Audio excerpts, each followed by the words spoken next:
This old guy DIY video has to do with Amish style repair of a floor joist that's seen better days. So a friend recently bought a house that was built in 1948. In the course of the inspection, he noticed this situation.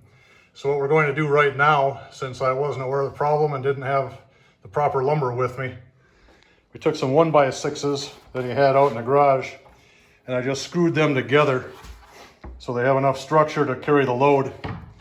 And then we have a little floor jack. So all I'm going to do now is use the floor jack pushed against this glorified 2x6.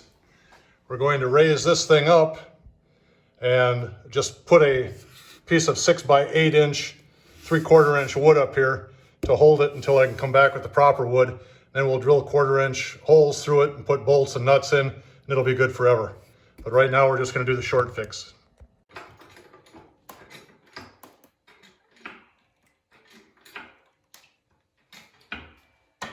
That's good.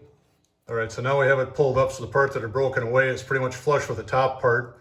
I'll just pre-drill some holes through this 3/4 inch pine that he had out there, and we'll tighten that thing up for tonight. This is what our interim solution looks like. You can see the boards were drawn down nicely. The crack is certainly much less than it was before.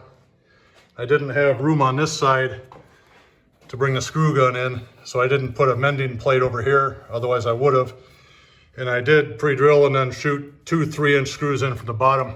This makes it much better than it was for now, and I'll come back a different day with the right materials to do this thing once and for all.